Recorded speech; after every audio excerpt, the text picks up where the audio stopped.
Love Yours, an experimental podcast. Welcome back to another episode of Love Yours. And this season we are talking money. I'm your host, Charlotte Tahira, and this is episode 6, but chapter 5 of Black Girl Finance, Let's Talk Money with Selina Flavius. So chapter 5 is all about tackling debt. Just saying the word debt fills me with fear, honestly.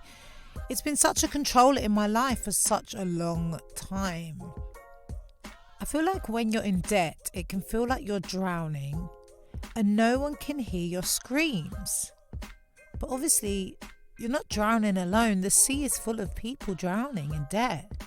In 2020, 4.6 million British citizens collectively owed at least 6 billion in private debt, and more than 1 in 8 people who had been furloughed during 2020 defaulted on a payment. I guess what this chapter's trying to teach you is that your current circumstances do not have to be your future circumstances. Selina talks about how much you should prioritise getting out of debt over everything else, simply because of the amount of interest you pay. I remember the biggest debt I had, other than my student loan, was living in my £1,400 overdraft. I also took out a 5k loan once I cleared that overdraft to consolidate all my smaller debts. And I still probably owe my mum about 3k. Of all the things that I said I'd pay her back and I never have, even till this day. My dad's attitude towards debt was always, what are they going to do if I don't pay them? Just ignoring the problem. Like his ignorance would make it go away. If this sounds like you, then Selina's advice is don't panic. Because once you hit rock bottom, the only way is up. I've had bailiffs knocking at my door. And honestly, it is very scary when you have to do 007, entering and exiting your own house, feeling like you're being watched, waiting for a bailiff to pounce.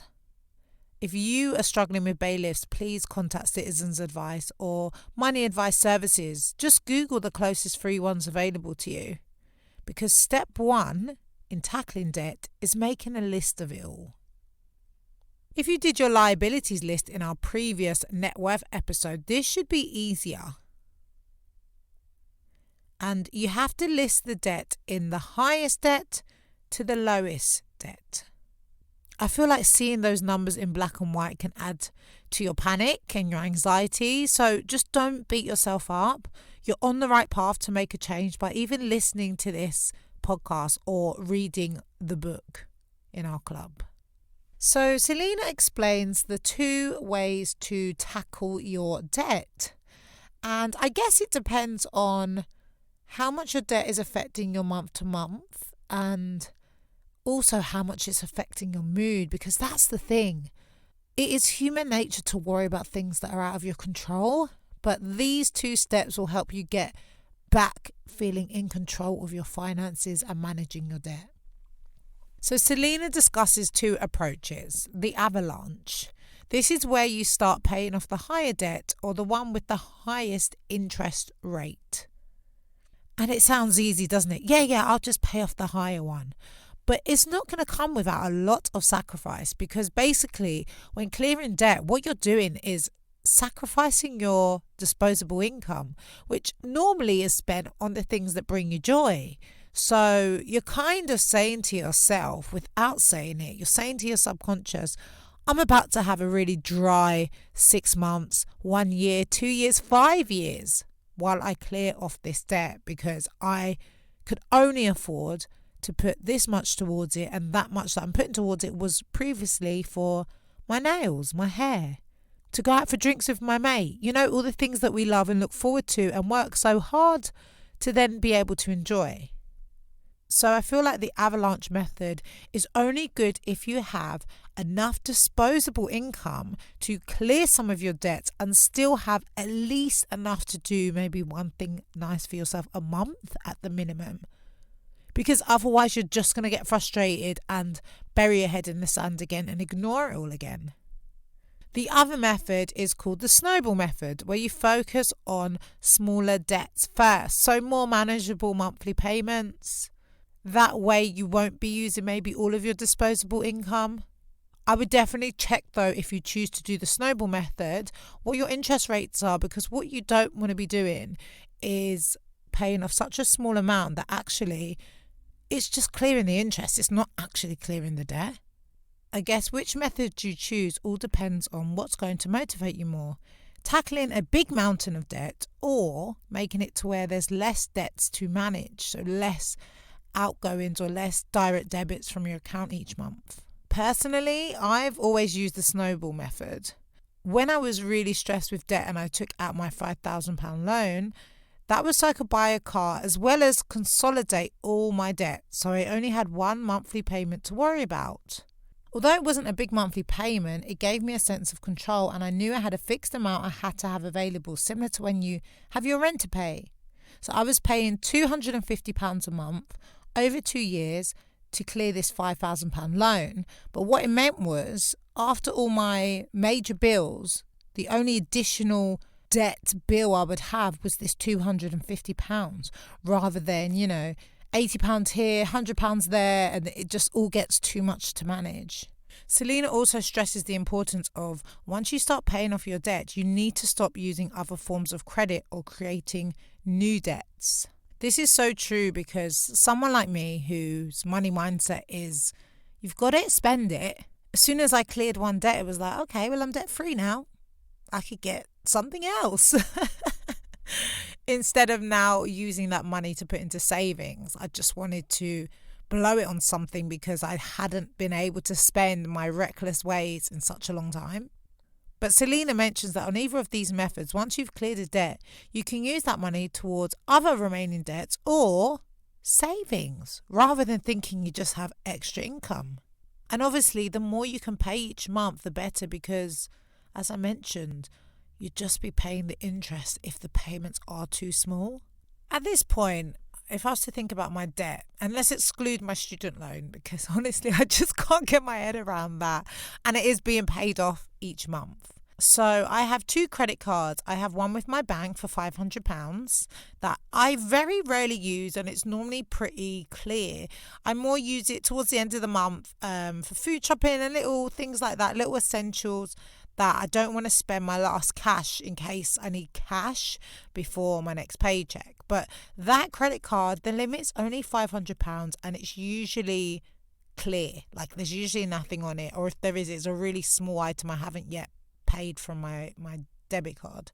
My other credit card I recently purchased off the advice of a friend who travels a lot, and it's a Amex British Airways card, and that limit's very different. That limit is 12 grand, and I'm not gonna lie, it has been really difficult not going crazy, because when have I had a spare 12k in recent times? Now, I put my holiday on there, which makes sense, because with this credit card, the trick is that the more you spend, and if you spend up to the 12k, you get points, and you eventually get a whole flight from British Airways. So that is why I got this credit card. It wasn't even so I could have some more disposable money. It was actually so I could spend on it to get my free ticket, because I love traveling. I think with the limit being so high, you have to have a real sense of self-control having a credit card like that. And so I wouldn't advise it for someone who is impulsive like me, but more extremely impulsive and can't have any self-control. I think the most reckless thing I've done on the 12 grand credit card limit was spend £400 on some trainers on Black Friday weekend. But other than that, everything I've been buying on there is either things I was planning to buy anyways, like my trip next year, or just day-to-day stuff. So I put really common things on there, like petrol and food shopping and travel, like just really basic things, coffee. Although recently I realised how much I'm spending on coffee, so I've had to stop getting my 4 times a week, £6 each time coffee shop trips. But honestly, if debt is taken over your life, you need to get help. You can't live in the shame and avoid it. You need to take a step, whether that's talking to someone in your family or reading Black Girl Finance with us, or talking to a debt charity like Step Change or Citizens Advice. Something's got to give, because that anxiety that debt adds day to day, it becomes overwhelming and all-consuming, and you start off in the ocean struggling to get on the boat, and eventually you might drown. A podcast guest of Selina used the snowball method to clear $36,000, which seems like a crazy overwhelming amount, but it proves that this strategy works even when you've got massive amounts of debt to clear. You just need to stay consistent and think of the light at the end of the tunnel. It's not about never borrowing any money or not using a credit card. It's about increasing your net worth, what we spoke about in the previous episode, and making sure if you have debts, those repayments are included in your monthly budget. So whether you choose the avalanche or the snowball method, it's just about taking those first steps or making those first payments, realistic ones as well, so you can get to the top of the mountain. Because when you're in that moment of debt, it's so hard to see the light, but just believe it's not as far away as you think it is. Now, it's all good me going on about debt, but especially with the cost of living crisis at the moment, they have to be reasonable. And so I'm going to wrap up this Tackling Debt episode with a quote from the absolute legend Martin Luther King, who echoes what I mentioned earlier. He said, "Take the first step in faith. You don't have to see the whole staircase, just take the first step." And keep me posted with how this goes. I really want to hear some amazing stories that come off the back of this, of how you got to get a hold and get a manage of your debt that you're tackling. But that's it for this episode. Thank you so much for listening. I've been Charlotte Tahira. And don't forget to subscribe, like, follow, share, comment. And I'll see you on the next episode. Love Yours, an experimental podcast